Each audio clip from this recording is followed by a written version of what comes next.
కేటీఆర్ చంద్రబాబును పొగిడారు.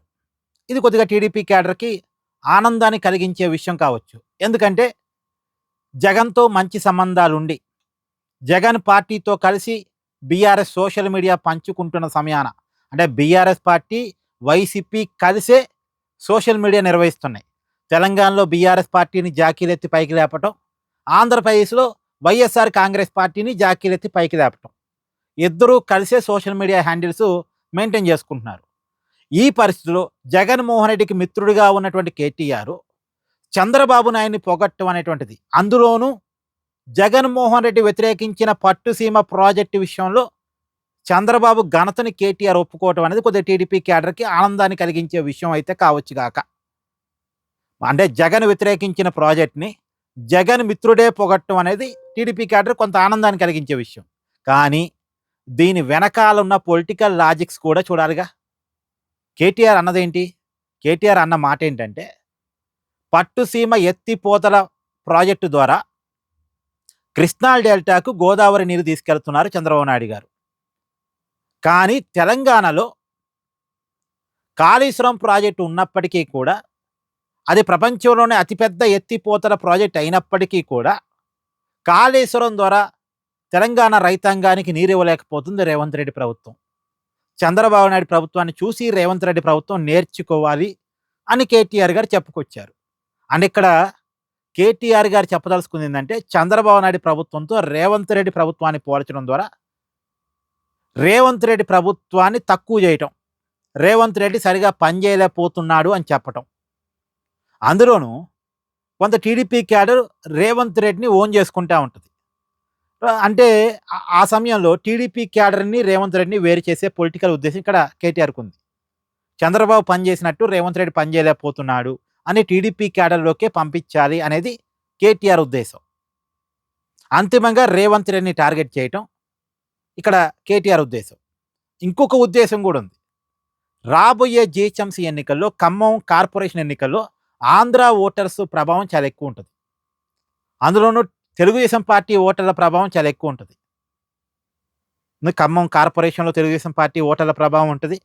హైదరాబాదు జీహెచ్ఎంసీ ఎన్నికల విషయంలో ఉంటది. పైగా ఆంధ్ర ఓటర్ల ప్రభావం కూడా జీహెచ్ఎంసీలో ఎక్కువగా ఉంటుంది. కాబట్టి టీడీపీ క్యాడర్‌ను, ఆంధ్ర వాళ్ళని కొంత మెప్పించాలి అంటే చంద్రబాబు విషయంలో కొంత పొగినట్టు అనిపించాలి. అది కూడా ఒక కారణం. అంటే ఇక్కడ రకరకాల స్ట్రాటజీలు ఉన్నాయి. ఒకటి, రేవంత్ రెడ్డి ప్రభుత్వాన్ని తక్కువ చేయటం. చంద్రబాబు నాయుడుతో పోల్చినప్పుడు రేవంత్ రెడ్డి సరిగా పనిచేయట్లేదు అన్న విషయాన్ని టీడీపీ క్యాడర్‌కి కమ్యూనికేట్ చేయటం. తర్వాత ఆంధ్ర ఓటర్స్‌ని ఆకర్షించటం, టీడీపీ క్యాడర్‌ని ఆకర్షించడం. ఈ స్ట్రాటజీలతో కేటీఆర్ మాట్లాడాడు. నిజానికి కూడా ఒక విషయం గుర్తించాలి. చంద్రబాబుని కేటీఆర్ పొగట్టం ఇదే ఫస్ట్ టైం ఏం కాదు. చాలా విషయాల్లో చంద్రబాబు క్రెడిట్స్‌ని కేటీఆర్ చెప్పారు. ఇప్పుడు ఎగ్జాంపుల్ హైటెక్ సిటీ విషయంలో చంద్రబాబు కృషిని గతంలో కేటీఆర్ చెప్పారు. హైదరాబాద్ డెవలప్‌మెంట్‌లో చంద్రబాబు కృషిని కేటీఆర్ గతంలో చెప్పారు. అంతెందుకండి, కేటీఆర్ మీద ఈ ఫార్ములా కార్ రేసింగ్ కేసు పడ్డప్పుడు, ఈ ఫార్ములా కార్ రేసింగ్ గురించి ఇప్పుడు కాదు, చంద్రబాబు నాయుడు గారు ఆయన అప్పట్లోనే విజనరీగా ఆలోచించారు. దాన్ని మేము సాకారం చేసాం. చంద్రబాబు నాయుడు గారు పెట్టాలనుకున్నారు. కానీ 2004లో ప్రభుత్వం మారటం వల్ల పెట్టలేకపోయారు. ప్లానింగ్ అంతా జరిగింది కానీ మేము పెట్టాము, పెట్టగలిగాము. అంటే చంద్రబాబు నాయుడు గారు ఆ రోజుల్లోనే ఆలోచించారు. ఆ విజన్ గురించి రేవంత్ రెడ్డికి ఏం తెలుస్తుందిలే అని రేవంత్ రెడ్డి ప్రభుత్వాన్ని ఒకవైపు తక్కువ చేస్తూనే చంద్రబాబు నాయుడు గారి విజన్ గురించి కేటీఆర్ గారు పొగిడారు. ఈ ఫార్ములా కార్ రేస్ కేసు అప్పుడు కూడా. సో కాబట్టి చంద్రబాబుని కేటీఆర్ పొగట్టం అనేది కొత్త కాదు. కాకపోతే టీడీపీ క్యాడర్‌కి ఉండేది ఏంటంటే, చంద్రబాబు అరెస్ట్ అయినప్పుడు కేటీఆర్ కొద్దిగా నెగెటివ్ కామెంట్స్ చేశాడు. దానివల్ల కేటీఆర్‌కు, టీడీపీ క్యాడర్‌కు ఒక బాండింగ్ తెగిపోయింది. పైగా కేసీఆర్ అంటే బీఆర్ఎస్ పార్టీ, కేసీఆర్ కుటుంబం అంతా జగన్‌తో ఉన్న ఫ్రెండ్‌షిప్ వల్ల టీడీపీ క్యాడర్ కొద్దిగా కేసీఆర్ కుటుంబాన్ని, కేటీఆర్‌ని డిజోన్ చేసుకున్నారు. ఇప్పుడు జీహెచ్ఎంసీ ఎన్నికల టైంలో మళ్ళీ టీడీపీ క్యాడర్‌ని కేటీఆర్ ఓన్ చేసుకోవడం కోసం, ఆంధ్ర ఓటర్లని ఆకర్షించడం కోసం ఇప్పుడు హైదరాబాద్‌లో బీఆర్ఎస్ గెలిచి తీరాలి. గెలిస్తేనే ఇప్పుడు కేటీఆర్ చెప్తున్నాడు కదా, ఇప్పటికిప్పుడు ఎన్నికలు వస్తే 78 సీట్లు మాకే వస్తాయి అని రేవంత్ రెడ్డి సర్వేలోనే తేలింది.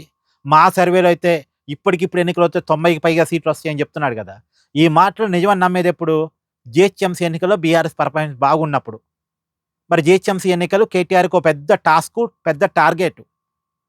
అందుకోసం వేస్తున్న ప్లాన్‌లు ఇవన్నీ గూడా. Thank you.